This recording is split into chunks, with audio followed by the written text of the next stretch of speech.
gloire, tu es roi, Dieu de gloire, Dieu de gloire, Dieu de gloire, tu es roi.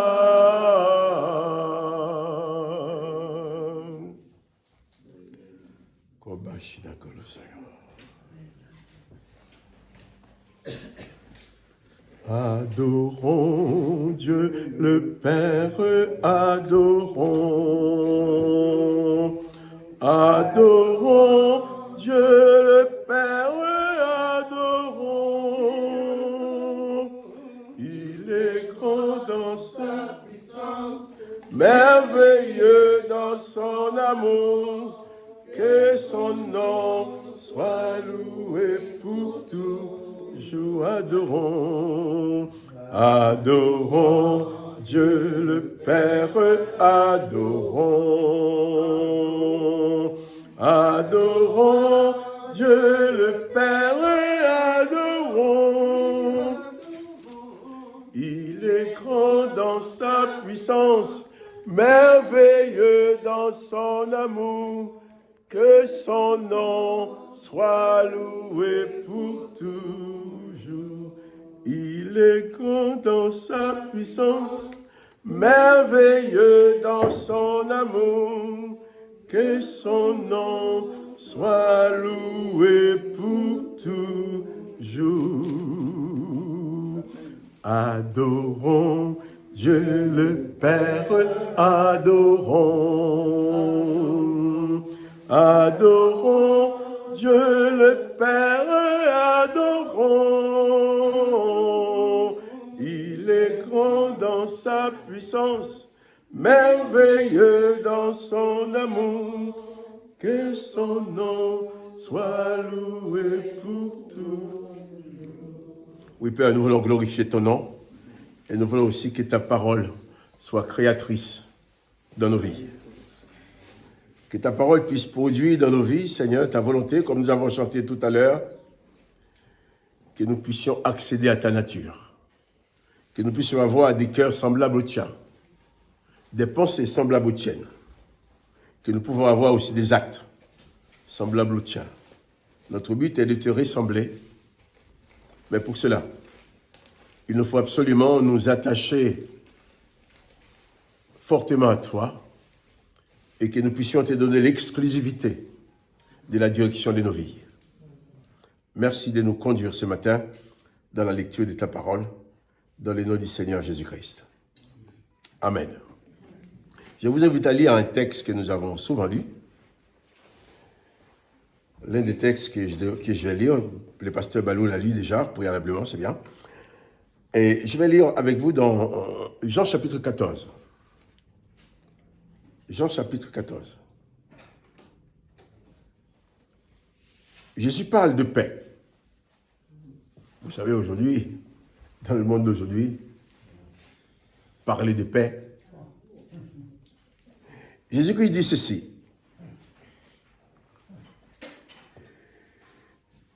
Au verset 25, par exemple, il dit, « Je vous ai dit ces choses, il a parlé, pendant que je demeure avec vous. Mais le consolateur, l'Esprit Saint, que le Père enverra en mon nom, vous enseignera toutes choses et il vous rappellera tout ce que je vous ai dit. » Jésus était en train de parler à ses disciples, sachant que lui, il allait partir.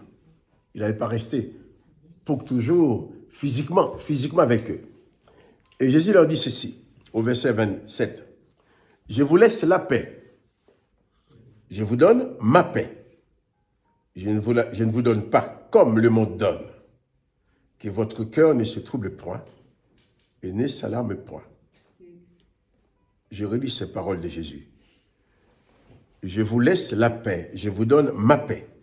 Je ne vous donne pas comme le monde donne. Que votre cœur ne se trouble point et ne s'alarme point. » Jésus dit qu'il donne la paix, mais qu'il donne sa paix. Il ajoute qu'il ne la donne pas comme le monde donne.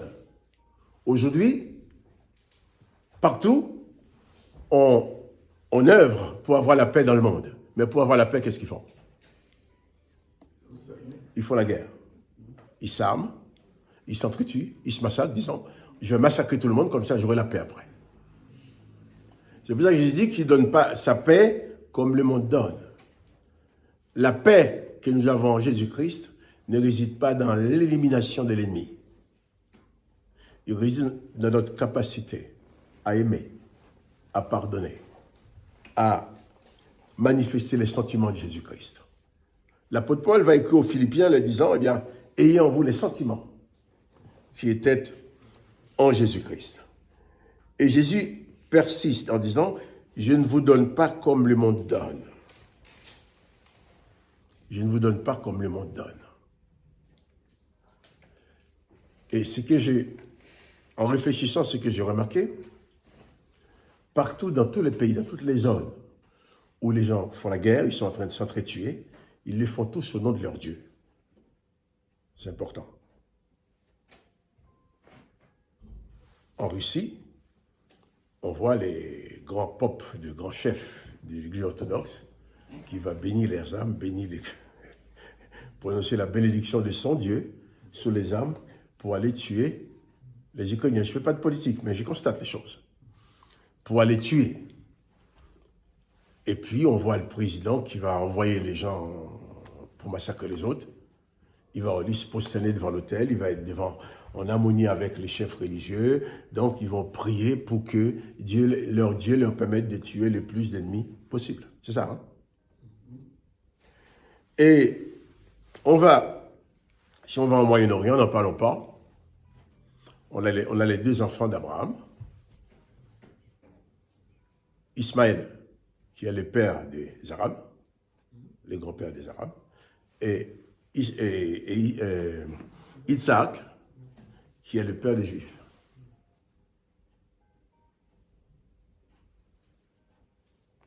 Ces deux peuples, les deux peuples de l'Éternel, vivent de massacre en massacre. Les chefs des Arabes, les chefs, j'entends les moulins là en Iran, j'en vu un qui a fait son discours. Il a dit qu'Israël n'avait pas pour longtemps, qu'il allait détruire Israël si Dieu le veut. Parce que pour lui, il pense que son Dieu, à lui, peut manifester sa volonté pour la destruction de ses peuples. Et après, on nous montre les gars qui caressent la tête d'une Kalachnikov, machin, c'est des choses comme ça. Mais c'est les plus hauts chefs religieux de l'Iran. Il va tuer, il veut massacrer, éliminer un peuple, mais au nom de son Dieu, n'est-ce pas? Si on tourne vers Israël, c'est pas beaucoup mieux. On va dire, c'est vrai, les autres ont attaqué avant. Mais Israël aussi est en train de massacrer son ennemi. Ils disent toujours avec l'aide de leur Dieu. Comprenons bien. Quand on entend tout ça, quelqu'un qui se trouve dans l'ignorance, comment pourrait-il croire en Dieu? Chacun dit au nom de son Dieu, il va massacrer, il va tuer les autres. Et il reçoit la bénédiction de son Dieu, les prêtres, les religieux, de ceux qui sont officiers au nom de son Dieu, va bénir les âmes, va bénir les âmes, prier pour que les âmes soient efficaces pour amener à détruire. Pourquoi ils font ça? Parce qu'ils veulent arriver enfin à avoir la paix. Jésus-Christ dit qu'il laisse sa paix, pas la paix du monde. Mais il dit qu'il ne donne pas la paix comme le monde donne. Jésus-Christ ne nous propose pas une paix qui consiste à l'extermination de l'autre. Mais il nous propose une paix qui réside dans la capacité de chacun à se pardonner mutuellement, à accepter que l'autre soit différent de toi, à accepter que l'autre ne pense pas comme toi, à accepter que l'autre peut prendre une direction différente que toi. C'est pas pour autant que tu as le droit de l'éliminer. Jésus dit qu'il donne la paix, mais il nous dit aussi, sachant que nous sommes dans un monde où on va parler de paix en massacrant un maximum, c'est pour ça qu'il nous dit que votre cœur ne se trouble point et ne s'alarme point. Même quand vous voyez toutes ces contre-vérités brandir devant vous en tant que vérité, quand vous voyez tout ce massacre, disant au nom de la paix, ne vous laissez pas troubler. Que votre cœur ne se trouble et ne s'alarme point. Il s'agit de rester fermement enraciné, je dirais, dans la parole de Jésus-Christ. Car de toute façon, on va tuer l'autre pour être tranquille après. Peut-être avant même d'avoir fini de tuer l'autre, toi tu vas mourir.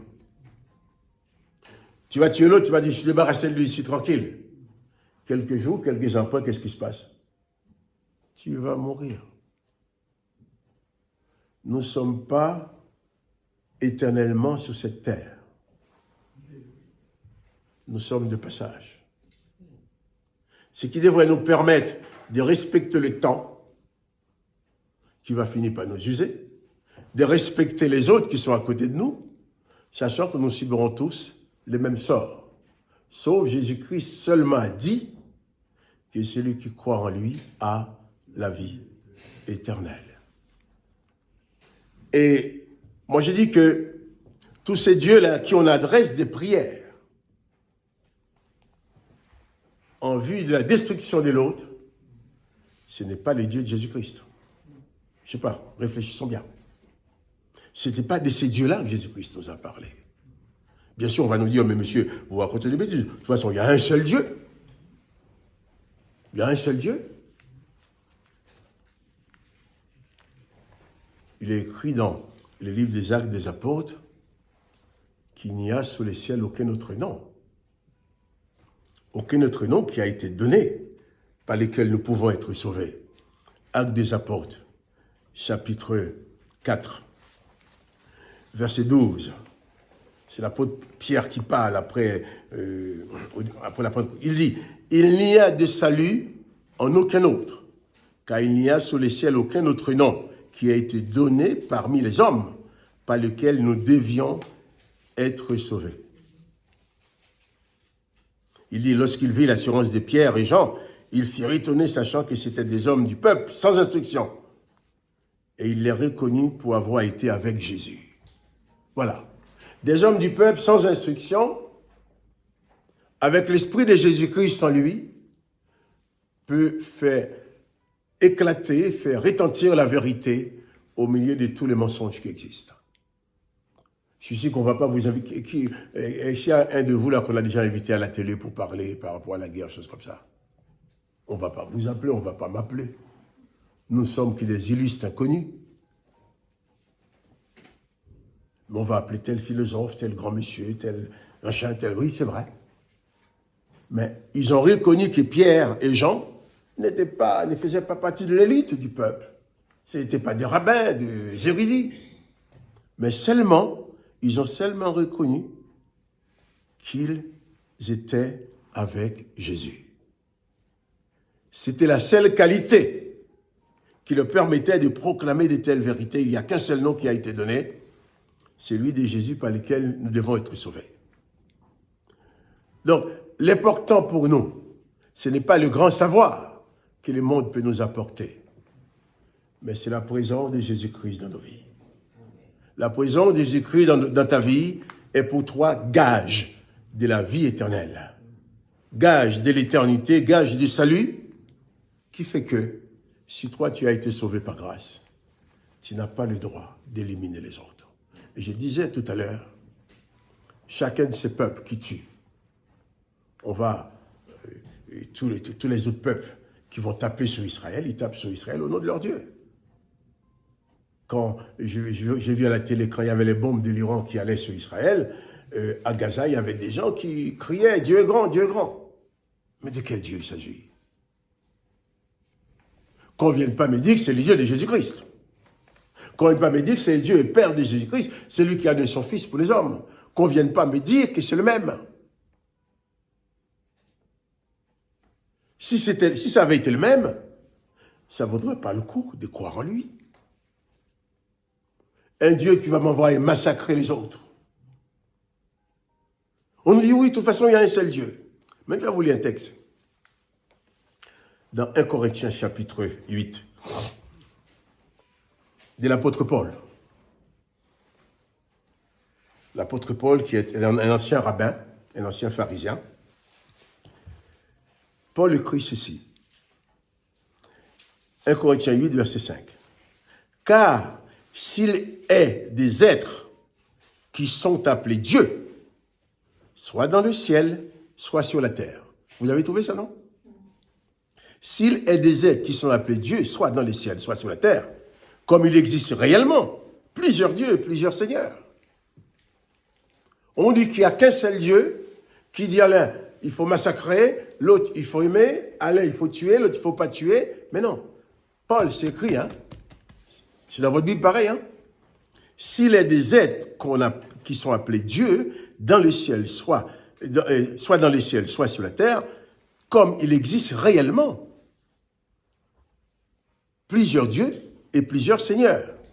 Néanmoins, verset 6, il n'y a qu'un seul Dieu, le Père de qui viennent toutes choses et pour qui nous sommes, et un seul Seigneur Jésus-Christ, par qui sont toutes choses et par qui nous sommes. C'est vrai qu'il y a plusieurs dieux, mais pour nous, nous n'acceptons qu'un seul dans nos vies. C'est ça la différence. Celui qui va pouvoir massacrer au nom de son Dieu va dire qu'il y a un seul Dieu, c'est le sien, qu'il envoie massacrer les autres. Mais Paul dit, mais pour nous, il y a un seul Dieu, pour nous, mais pas les mêmes seuls dieux que les autres. Il y a pour nous, il n'y a qu'un seul Dieu, le Père, de qui viennent toutes choses, et pour qui nous sommes. Nous avons choisi d'appartenir à Jésus-Christ et à son Père. Nous avons accepté Jésus-Christ en tant que notre Seigneur. Il dit, mais cette connaissance, verset 7, n'est pas chez tous. Je ne vais pas être long, mais je vais préciser ce que je dis.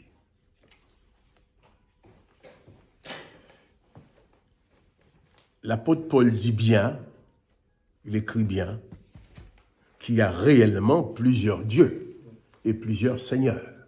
C'est pour cela qu'il y a dans notre monde plusieurs comportements au nom de Dieu, mais quand on dit Dieu, ce n'est pas toujours le même. Il faudrait que nous puissions bien comprendre cela, parce que ça va nous permettre d'entrer dans cette vie, nous avons le même Dieu. Je ne vais pas dire à la personne, ton Dieu, il est sanguinaire. Parce que le but n'est pas de repousser la personne. Mais je dirais à la personne, en tout cas, ce que tu dis là, c'est que c'est Dieu, si c'est Dieu qui t'a demandé à faire ça, c'est que ce n'est pas le Dieu de Jésus-Christ. Pierre et Jean vont dire, il n'y a qu'un seul nom, qu'un seul qui a été donné, par lesquels nous puissions être sauvés, et tous les érudits, les religieux qui étaient là, ont reconnu que ces gens-là n'étaient pas instruits. La seule qualité qu'on les a reconnue chez eux, c'est qu'ils étaient avec Jésus. Quand tu arrives quelque part, parle de manière que les autres puissent dire, bien sûr, et celle-là, c'est pas un rabbin, c'est pas un curé, c'est pas un érudit, c'est pas un écrivain, c'est pas un grand auteur, mais je reconnais qu'il est avec Jésus. Les signes distinctifs de Pierre et de Jean, c'est qu'ils étaient avec Jésus. Alors ils ont pu parler de la sorte. Et Paul, les pharisiens, qui étaient contre les chrétiens, était au service de son Dieu quand il a fait tuer Étienne. Il était au service de son Dieu quand il était sur la route pour aller à Damas, pour tuer les autres chrétiens. Mais quand il a fait la connaissance de Jésus-Christ, quand Jésus-Christ s'est révélé à Paul, la première chose que Jésus-Christ a fait pour Paul, avant de le laisser aller, c'est de changer l'esprit qui était en lui. Si vous lisez dans la conversion de Paul, vous allez voir que Jésus a pris Anania, pour lui, tu vas prier pour cet homme-là qui persécute l'église, qui est dans la maison de Simon le Courrier. Anania va dire, mais Seigneur, je vais me présenter devant lui, qu'est-ce qui va m'arriver? Jésus va lui dire, vas-y, tu verras, j'utiliserai cet homme. Mais il a demandé à Anania de prier pour deux choses. D'abord, pour que Paul recouvre la vue physiquement, mais aussi pour qu'il reçoive le Saint-Esprit. Donc quand Paul était au service de l'Éternel, il voulait tuer les chrétiens, il n'avait pas en lui les Saint-Esprit du Père, il avait seulement en lui l'Esprit de l'Éternel. La preuve, non seulement il avait l'Esprit de l'Éternel, il avait aussi été mandaté par ses pairs, par les plus hautes autorités religieuses d'Israël pour aller à Damas, arrêter les chrétiens pour les faire subir le même sort qu'Étienne. Il avait l'Esprit de l'Éternel, il le conduisait à faire. Mais quand il est venu à Jésus, Jésus a mis en Paul un esprit nouveau. Le Saint-Esprit. Et c'est ce Paul qui s'était donné pour mission d'exécuter toutes sortes de condamnations sur les chrétiens. C'est lui qui va s'exclamer dans Romains 8 en disant Romains, il n'y a donc maintenant aucune condamnation pour ceux qui sont en Jésus-Christ. Donc, il est vrai qu'il y a plusieurs dieux. Il faut le reconnaître. Ce n'est pas les dieux de Jésus-Christ qui mènent la guerre en Iran. Ce n'est pas les dieux de Jésus-Christ qui mènent la guerre en Russie. Ce n'est pas les dieux de Jésus-Christ qui mènent la guerre en Israël, chez les Palestiniens. C'est vrai, ils ont leurs dieux, ils sont des croyants. Mais attention, tous les dieux ne sont pas tes dieux. Tu as un seul Dieu, Dieu le Père de Jésus-Christ. Et j'insiste sur ces faits-là. Parce que souvent les gens nous disent, ah oui, mais tu te rends compte, si Dieu ordonne les gens de faire ça, ils font tout ça au nom de Dieu, je ne vais pas croire en Dieu. Ah, moi je suis d'accord avec vous, il ne faut pas croire en ces dieux-là. Mais le Dieu de Jésus-Christ n'a jamais demandé de massacrer les autres. Il n'a jamais demandé de piller les autres. Il n'a jamais demandé même d'exercer la vengeance. D'ailleurs, c'est pour ça, les premiers disciples de Jésus, eh bien, Jésus avait plein de monde qui le suivait. Quand il a commencé à dire, ne vous vengez point, il a commencé à dire, si quelqu'un donne une gifle, mieux vaut en prendre une autre que je lui rende la gifle. Il a commencé à dire aux gens, si quelqu'un vient te tuer, si tu peux te sauver, cours, sauve-toi. Mais si tu ne peux pas te sauver, il ne faut pas le tuer pour rester en vie. Non, ces paroles sont trop dures. Parce que la règle pour nous, c'est de dire, l'autre vient pour me tuer, je le tue avant que je reste en vie. Bon, j'ai dit, les paroles, non, ça va, ces paroles sont trop dures, qui peut les supporter? C'est alors que Jésus va dire aux 12 qui restent, aux 12 pèlerins qui sont restés, et vous, qu'attendez-vous pour partir? Faites comme les autres, partez, mes paroles sont dures. L'apôtre Pierre va ouvrir la bouche pour dire, mais Seigneur, à quelle eau tirerions-nous? Qu'à toi seul a les paroles de la vie éternelle. Pierre avait compris cela. Toi, tu n'as pas des paroles de guerre, des paroles de destruction, mais des paroles de vie. Mais en plus, pas n'importe quelle vie. La vie éternelle. Et j'ai envie de vous redire ce matin, de la part de Jésus-Christ, que votre cœur ne se trouble point. Que votre cœur ne s'alarme point. Que votre cœur ne désespère point. Car ton espérance n'est pas sur cette terre. Tu es de passage. Jésus a dit qu'il est parti te préparer une place. Comprenons bien. Tu as des passages ici. On séjour plus ou moins long. Mais ce n'est pas ta demeure.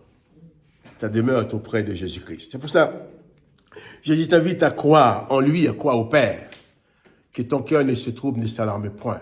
Sinon, si on regarde ce qui se passe autour de nous, il y a quoi? Déprimé, non? Il y a quoi? Avoir le cafard, à déprimer, à être découragé. Mais Jésus dit que ton cœur ne se trouble point. Il dit bien, vous aurez des afflictions, des tribulations dans ce monde. Mais sois courageux, car il a vaincu le monde pour toi et il t'a donné sa victoire. Je me répète, parce que c'est important de comprendre que tous ces dieux qui ordonnent les massacres, chacun dit, on va les démolir, on va les détruire si Dieu le veut. Mais quel Dieu? Est-ce que tu peux dire que tu vas détruire quelqu'un, tu vas tuer quelqu'un si Jésus-Christ le veut? Si Dieu le Père le veut? Mais tu connais la volonté du Père, n'est-ce pas? Tu connais la volonté de Jésus-Christ. Tu ne peux pas dire cela. Et je vais lire avec vous encore quelques versets, toujours dans l'évangile des Jean, cette fois-ci au chapitre 16. au chapitre 16.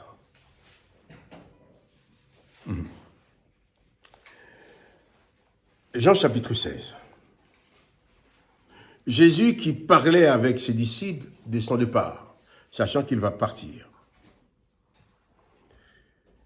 Jean 16, verset 20. Jésus-Christ dit ceci. En vérité, je vous le dis, vous pleurerez, vous vous lamenterez, et le monde se réjouira. Vous vous rendez compte? Jésus-Christ dit, il sait bien que ses disciples vont rester dans ce monde. Ils seront, quand lui va partir, ils seront dans la tristesse, ils vont pleurer, ils vont se lamenter.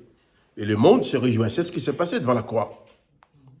Tandis qu'il y a certains des disciples qui croyaient Jésus, qui se lamentaient, qui disaient, mais regarde, on avait tout notre espoir en lui.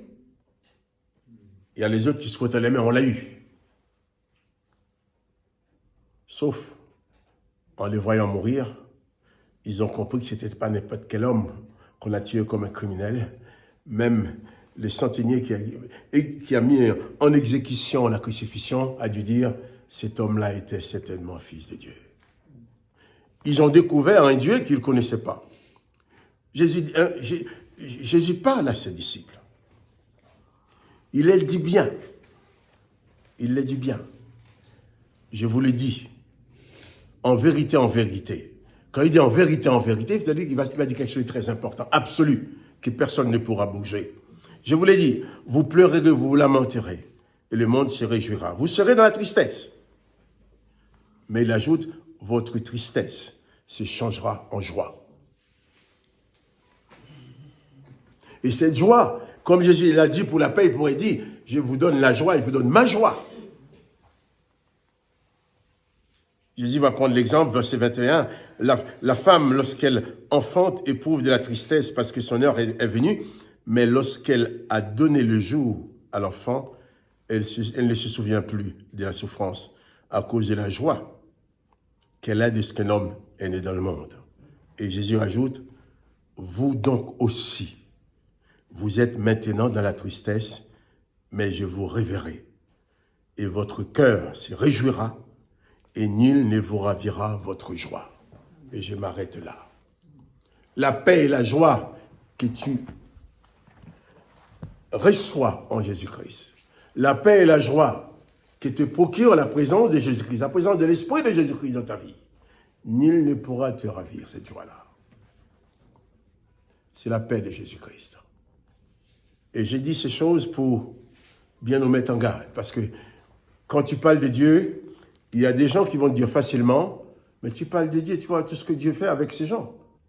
Tout ce qu'il vient faire au nom de Dieu. Montre-les ces passages des Corinthiens. Il y a plusieurs dieux. Mais le nôtre, le seul Dieu que nous reconnaissons nous, c'est le Père du Seigneur Jésus-Christ. On va vous dire, oui, c'est le même Dieu pour les musulmans, pour les juifs, pour tout le monde, pour tous ceux qui aiment, ceux qui détestent, ceux qui massacrent. Non, c'est pas vrai. Ce n'est pas le même esprit, d'accord? Et vous avez cité l'exemple, Saul de Tarse, lorsqu'il tuait les chrétiens, il était rempli de l'esprit de l'Éternel, c'était un rabbin, un pharisien, un prêtre, au point qu'il avait réussi la mission des sacrificateurs du temple de Jérusalem. Il avait réussi la mission d'aller à Damas pour arrêter les autres chrétiens, pour leur faire subir le même sort qu'ils tiennent. Mais lorsque Jésus a touché le cœur de Saul de Tarse, cet homme est devenu aveugle, on a dû le conduire à Damas, chez Simon le Courrieur. Jésus a envoyé Anania pour dire, mais tu vas prier pour que ses yeux s'ouvrent, parce qu'il est devenu aveugle, mais tu vas prier aussi pour qu'il reçoive le Saint-Esprit. Le Saint-Esprit qui est descendu sur l'humanité le jour de la Pentecôte n'existait pas sur la terre. S'il avait été là, Jésus-Christ n'a pas dit que le Père allait l'envoyer. Le Père l'a envoyé. Donc, il est important pour toi et pour moi de savoir à chaque instant de nos vies quel esprit nous anime. C'est pourquoi qu'il est important pour nous de lire les évangiles, pour connaître Jésus-Christ, pour pénétrer la pensée de Jésus-Christ, pour connaître sa personne, pour savoir comment il agit, pour savoir ce qu'il peut te demander de faire et qu'il ne va jamais te demander de faire.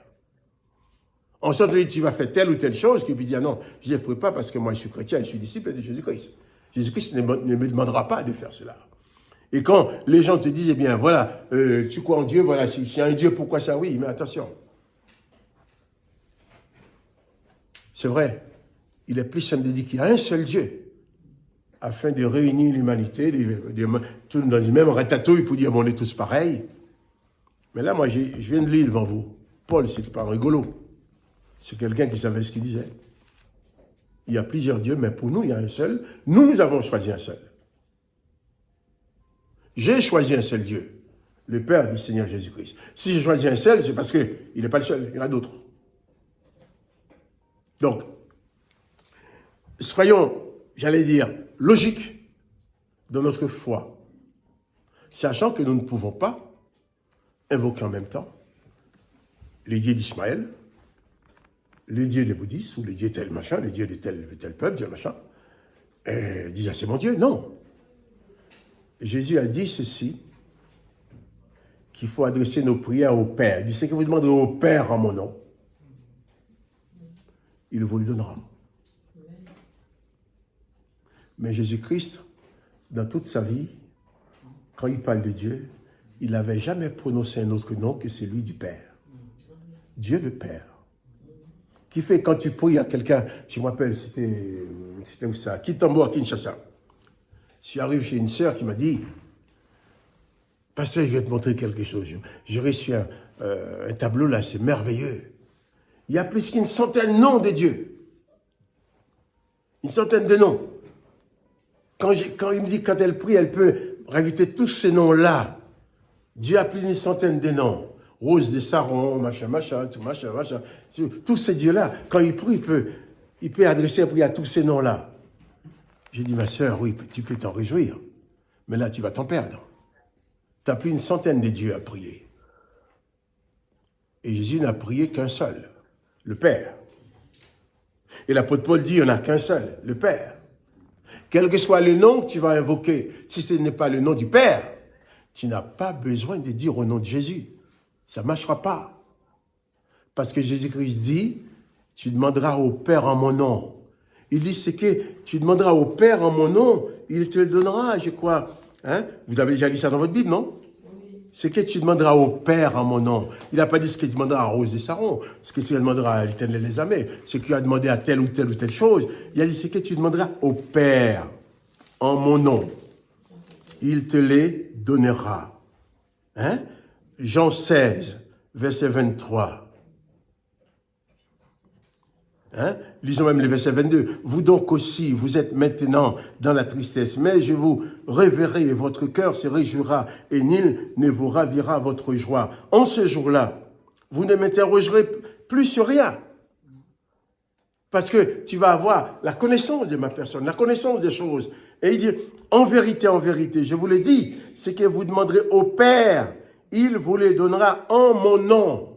Il n'a pas dit ce que vous demanderez à Allah, à Yahvé ou à tel autre nom de Dieu, à Bouddha ou à n'importe quel nom. C'est que vous demandez au Père. Et Jésus-Christ, toutes ses prières, il a prié le Père. Nous n'avons pas le droit de haïr, de détester les autres parce qu'ils ne servent pas le même Dieu que nous. Nous n'avons pas le droit de les mépriser. Nous n'avons pas le droit de les insulter. Nous n'avons pas le droit de les combattre. Nous avons le droit d'avoir à leur égard les comportements de Jésus-Christ. C'est lui qui adresse sa prière à un autre Dieu. C'est parce que malheureusement pour lui, il n'a pas encore eu le privilège de connaître Jésus-Christ. Toi, en tant que disciple de Jésus-Christ, manifeste auprès de lui des gestes, des actes qui montrent que tu es mieux en Jésus-Christ, qui lui donnera envie de venir à Jésus-Christ. Mais il ne faut pas dire à l'autre, eh bien, comme tu as telle religion, Jésus-Christ n'est pas une religion. Jésus-Christ n'a jamais été un créateur de religion. Il a dit, allez, faites de toutes les nations des disciples. Il n'a pas dit de faire des religieux. D'accord? Donc, il faut savoir que notre paix, notre joie, découle de notre appartenance à Jésus-Christ. Et si nous appartenons à Jésus-Christ, nous avons pour mission de reproduire les œuvres de Jésus-Christ, de manifester de l'amour à tous. Quelle que soit la race, la religion, quelle que soit la personne, nous avons le devoir d'aimer tout le monde. Si nous devons faire du bien, il ne faut pas faire le tri. Je vais faire du bien à toi parce que tu es chrétien, mais toi, tu n'es pas chrétien, je ne fais pas du bien. Non. Si tu es un distributeur de la grâce, on ne peut pas distribuer la grâce en faisant des différences. La grâce, c'est gratuit. Il n'y a pas de notion de mérite là-dedans. D'accord? Et Jésus dit, ce n'est pas la grâce que vous êtes sauvés. Et nous avons pour mission de communiquer cette grâce aux autres. Que ton cœur ne se trouble point et ne s'alarme point face aux événements.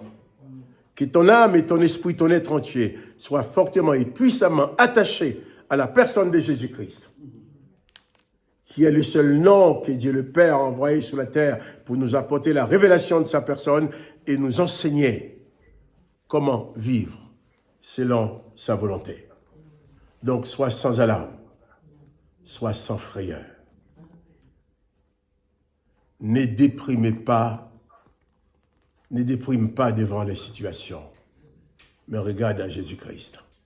Et n'oublie pas que ton Dieu à toi, c'est Dieu le Père de Jésus-Christ, qui ne te permet pas de faire n'importe quoi, qui ne te permet pas de haïr, qui ne te permet pas d'exploiter les biens des autres, qui ne te permet pas de profiter des autres dans l'injustice.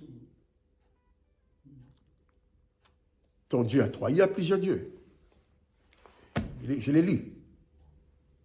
On dit il n'y a qu'un seul Dieu. Oui, j'ai choisi qu'un seul Dieu. J'ai choisi qu'un seul Dieu. J'ai un seul, moi.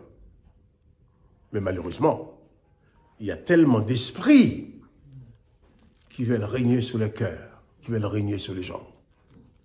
Et d'ailleurs, en passant, je dis, c'est pour ça qu'il faut éviter certaines pratiques qui visent à faire les vides en toi. On vous dit, vous avez par exemple, il y a le yoga, il y a l'hypnose, des machins comme ça. On vous dit, bon, eh bien, il faut vous vider de vous. Non, les vides n'existent pas. Si tu essayes de te vider, eh bien, il y a des esprits qui vont entrer en vous contre votre volonté. D'accord? Quand vous videz de l'eau dans une bouteille, ça fait du bruit, hein? Vous savez ce que c'est? C'est parce que la bouteille n'était pas vide. Vous dites, ah, j'ai une bouteille vide, c'est pas vrai. J'ai une bouteille remplie d'air. Quand il vide l'eau, il y a l'air qui sort. D'accord? Le vide, la bouteille n'est pas vide.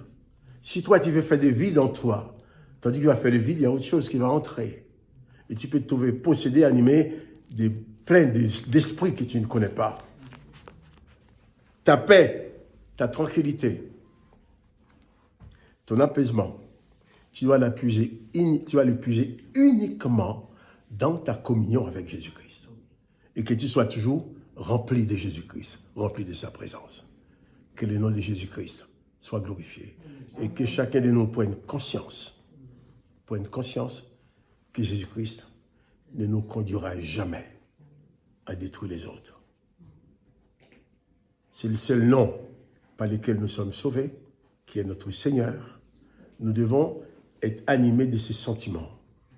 Dans quelque situation, quelle que soit la situation dans laquelle tu te trouves, tu dois pouvoir te poser la question, si Jésus-Christ avait été à ma place, qu'aurait-il fait?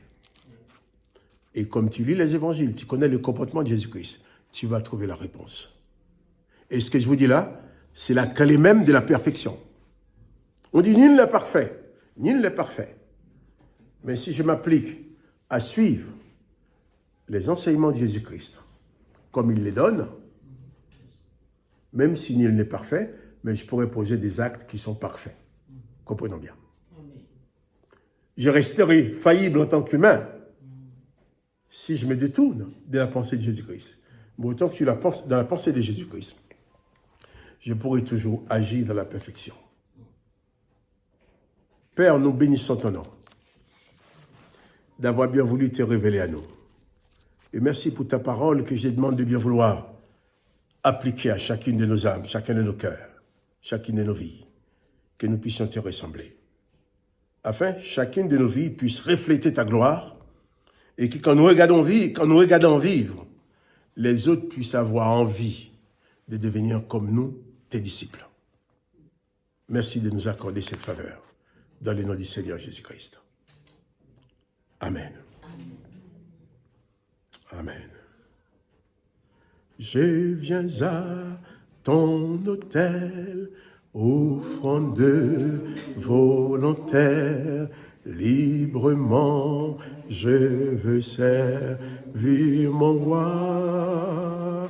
Je ne veux désormais que ta gloire, ô bon Père, n'est vivre que par toi, que pour toi. Seigneur, de jour en jour, transforma ton image, ton enfant, ton heureux racheté. Je, en moi, n'ai qu'un but jusqu'au bout du voyage, connaître, faire ta volonté. Je viens à ton autel, offrande volontaire, librement je veux servir mon roi. Je ne veux désormais que ta gloire, ô bon Père, ne vivre que par toi, que pour toi.